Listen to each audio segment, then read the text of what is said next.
अजय आलोक।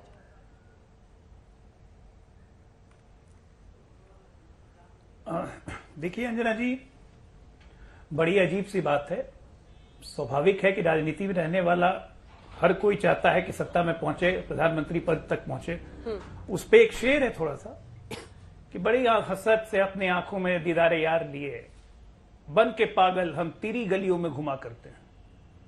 पूरा देश घुमा, लोकतंत्र मजबूत करना है, भारत जोड़ो यात्रा करनी है, देश में प्यार पैदा करना है। हर जगह देश में प्यार भी मिला, लेकिन अचानक लंदन में जाके किसी को भारत में लोकतंत्र खतरे में आने नजर आता है। और अमेरिका और ब्रिटेन से हस्तक्षेप क्यों नहीं कर रहे हैं, ये तक डिमांड कर दी जाती है। और तब भी कहते हैं कि हमने देश का मजाक नहीं उड़ाया। सबसे पहली बात, अपनी राजनीतिक हैसियत का भी अंदाज होना चाहिए। 40 वर्षों से संपूर्ण बहुमत नहीं मिला आपको, और पिछले 10 वर्षों से संपूर्ण विपक्ष तक नहीं बने आप सोचिए आपकी क्रेडिबिलिटी कहां से कहां जा रही है। और तब आप कहते हैं कि कांग्रेस पार्टी को देश का भरोसा है।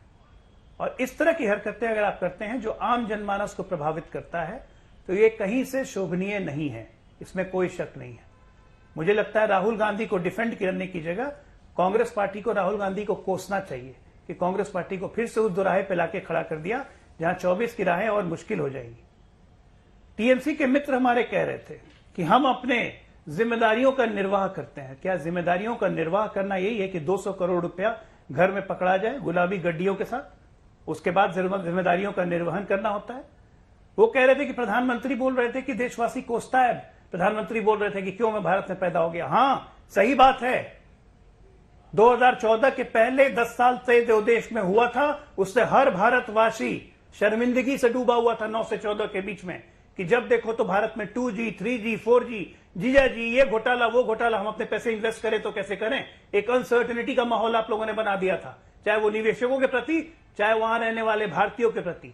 सम्मान देश का कम कर दिया था आप लोगों ने, और इसीलिए लोग कहते थे कि क्यों हम भारतीय हो गए। भारतीय पासपोर्ट की इज्जत गिर गई थी। जो विदेश जाते होंगे ना 95 से लेके 2015 तक, उनसे जरा पूछिए कि भारतीय पासपोर्ट की इज्जत क्या थी।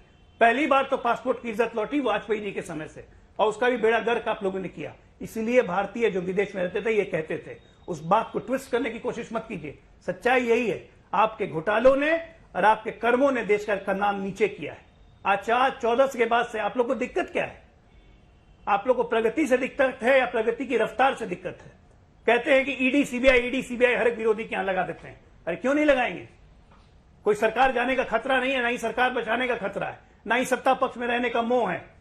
याद कीजिए अटल बिहारी वाजपेयी, एक वोट से वोट गिर गई थी, चाहते तो बचा लेते, जयललिता जी से बात कर लेते, रामविलास जी से बात कर लेते, सरकार बच जाती। वाजपेयी जी ने ऐसा नहीं किया। और याद कीजिए अपने नरसिम्हा राव को जाने वाली थी सरकार, कैसे जेएमएम के सांसदों को वो 12 करोड़ रुपए का डब्बा दिया गया था, याद है? ये फर्क होता है सरकार की नीयत और सोच में। ये देशवासी जानता है और देशवासी आज समझता है। कुलदीप आप जी नहीं समझते हैं तो ये आपकी गलती है। कुलदीप जी, सवाल का जवाब मुझे लगता है आप दे सकते हैं, क्योंकि अगर मामला है तो अल्टीमेटली कोर्ट डिसाइड करेगा। अगर नहीं मिस्टर जैन को मिल रही है बेल, तो इसकी वजह है।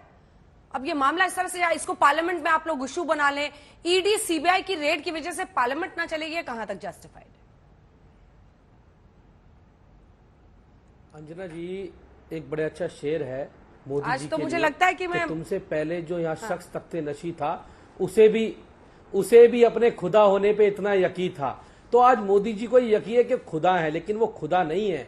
वो इस डेमोक्रेसी में जनता के वोट से चुन के आए हैं, और इस डेमोक्रेसी के अंदर जनता की वोट की ताकत बड़ी ताकत होती है। लेकिन आज वो जिस प्रकार से तानाशाही रवैये से सीबीआई और ईडी के माध्यम से आज वो विपक्षी नेताओं को गला दबाना चाहते हैं, इस देश के लोकतंत्र के लिए, डेमोक्रेसी के लिए बहुत खतरनाक है। आज इन्होंने ईडी का ना अंजना जी एंटरटेनमेंट डिपार्टमेंट बना के छोड़ दिया है।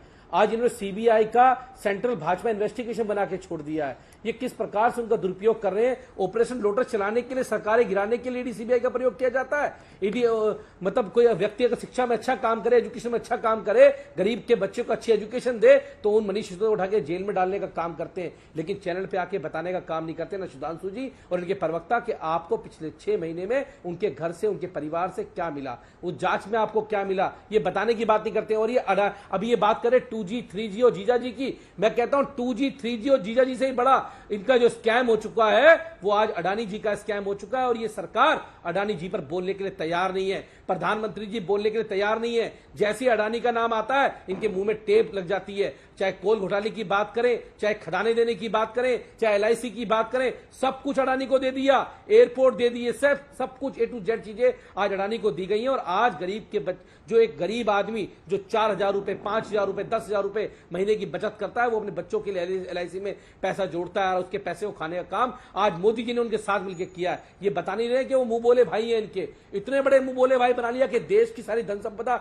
उनके नाम की जा रही है। इस पे कौन बोलेगा? उस घोटाले की बात कब होगी? उसके ऊपर सुधांशु जी बोलेंगे। लेकिन इनका काम क्या है? केवल जनता के काम को रोको, विपक्ष का गला दबाओ। आज अरविंद केजरीवाल जी की लोकप्रियता अगर देश के अंदर बढ़ रही है तो प्रधानमंत्री जी को डर लगता है, प्रधानमंत्री घबराहट होती है। इनको पता है कि 2015 में दिल्ली का चुनाव हार गए, 20 में हार गए, फिर MCD हार गए, फिर पंजाब हार गए, गुजरात के अंदर 13% लोगों ने वोट दिया तो इनके पेट में दर्द होना शुरू हो गया कि इस पार्टी को कैसे जनाधार मिलता रहा। तो आज पूरी तरह से इस देश ठीक है, मैं इसका जवाब सुधांशु जी से लेती हूँ, लेकिन कुलदीप जी एक सवाल का और जवाब दे दीजिए। CBI का प्रयोग किया जा रहा है। जैसे मानव जी ने कहा कि उनका कहना था कि प्रधानमंत्री को पहले माफी मांगनी चाहिए।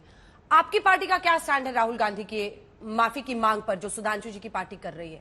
क्या राहुल गांधी को माफी मांगनी चाहिए विदेश में कहने के लिए कि लोकतंत्र खत्म हो चुका है? क्योंकि उसी लोकतंत्र के सहारे सर आप एक के बाद एक 2 राज्य जीते ना।